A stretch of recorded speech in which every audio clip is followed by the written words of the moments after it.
لذا كأنني مثل بائع التمر في أهل العراق أو كبائع الماء في أهل زمزم.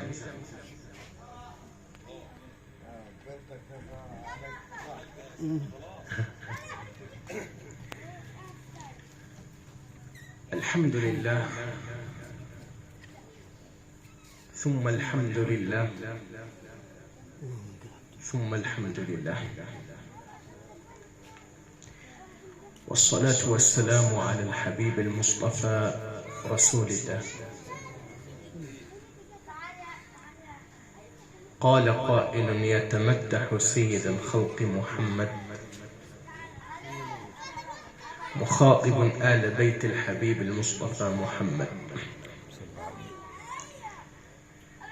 يا آل طه لنا في حيكم قمر، له الحصى ناطق والبدر منقسم، طه البشير وله أسماء أربعة، محمد أحمد هاد ومعتصم، له على وجنتي خديه أربعة، الورد والياسمين ثم الآس والعلم، قد أنطقت لرسول الله أربعة، الضب والظبي والثعبان والصنم، قد آمنت برسول الله أربعة، الجن والإنس ثم العرب والعجم، لولاه ما كان في الإسلام أربعة، حج منى ثم بيت الله والحرم، صلى على خير خلق الله أربعة، العرش والكرسي ثم اللوح والقلم.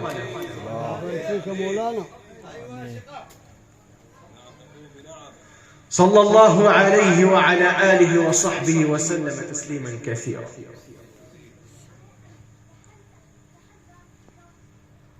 مشايخنا الأجلاء الشيخ يحيى والشيخ أبو المعارف تكلموا في أهم شيء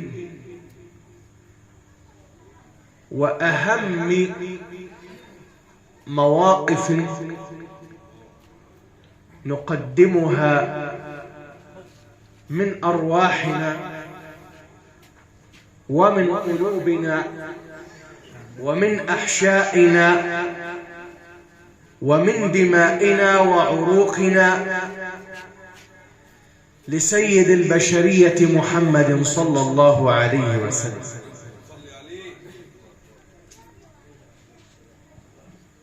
المفروض علينا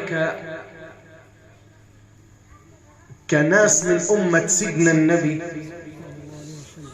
يعني أبسط الأشياء لكي نقدمها للحبيب النبي المحبة والطاعة والاتباع. ولذلك يقول الشاعر: من يدعي حب النبي ولم يفد من هديه فسفاهة وهراء، فالحب أول شرطه وفروضه إن كان صدقا فطاعة وولاء. ولذلك يقول ربنا تبارك وتعالى: الذي خلق الموت والحياة ليبلوكم أيكم أحسن عملا. الإمام الفضيل بن عياض قال إيه في هذه الآية؟ أحسن العمل أخلصه وأصوبه. أخلصه هو ما ابتغيت به وجه الله تبارك وتعالى، وأصوبه هو ما اتبعت فيه رسول الله. يا سلام. ولذلك أخرج الإمام البخاري ومسلم من حديث سيدنا أبي هريرة رضي الله عنه أن الحبيب المصطفى صلى الله عليه وآله وسلم قال إيه؟ والذي نفس محمد بيده. شوف النبي بيقسم من غير ما يقسم هو صادق وأمين، فما بالك لو أقسم؟ طب إيه فايدة القسم من حضرة النبي وهو الصادق الأمين؟ قال لك ليدلنا ويلفت أنظارنا إلى أهمية ما بعد القسم، وهو أن نحبه صلى الله عليه وسلم أحب إلينا من آبائنا وأمهاتنا، وكل شيء نحبه في هذا الدين. قال صلى الله عليه وسلم: والذي نفسي بيده لا يؤمن أحدكم حتى أكون أحب إليه من والده وولده والناس أجمعين. وفي رواية: لا يؤمن أحدكم حتى أكون أحب إليه من ولده ووالده والناس أجمعين. الإمام ابن حجر في كتاب الفتح قال إيه في هذا تعقيبا على هذا الحديث؟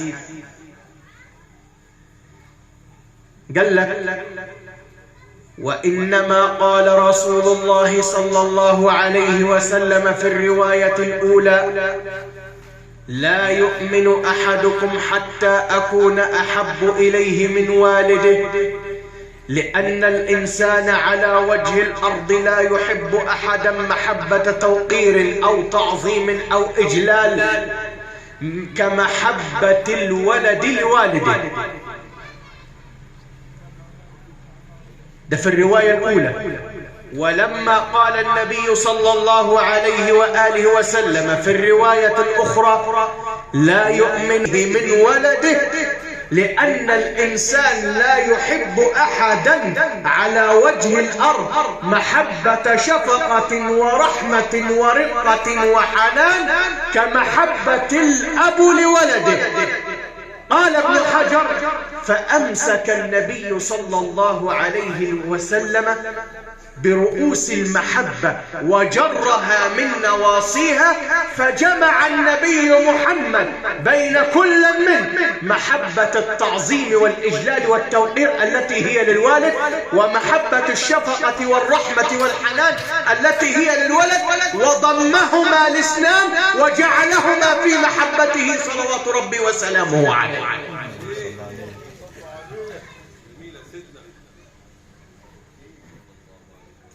سيدنا عمر بيقول له: يا رسول الله، والله إنك لأحب إلي من كل شيء إلا من نفسي التي بين جنبي.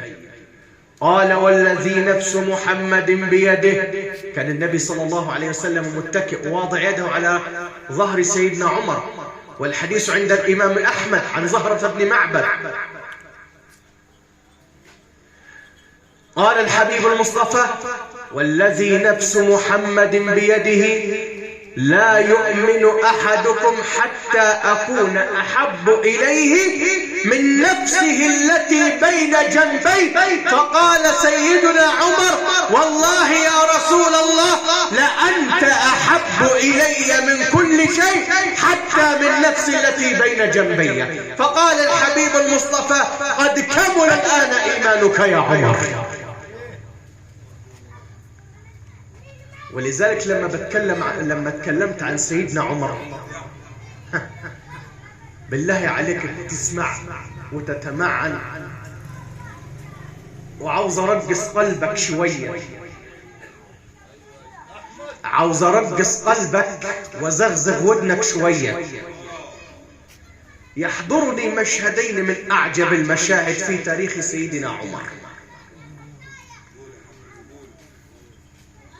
سيدنا علي في أثناء خلافة سيدنا عمر رأى في المنام أنه يصلي الفجر خلف رسول الله صلى الله عليه وآله وسلم، وبعد أن انتهى الناس وفضوا من صلاتهم إذ بباب المسجد يطرق، فنظر الإمام علي إلى الطارق فوجد امرأة بفناء المسجد تحمل معها طبقا فيه تمر،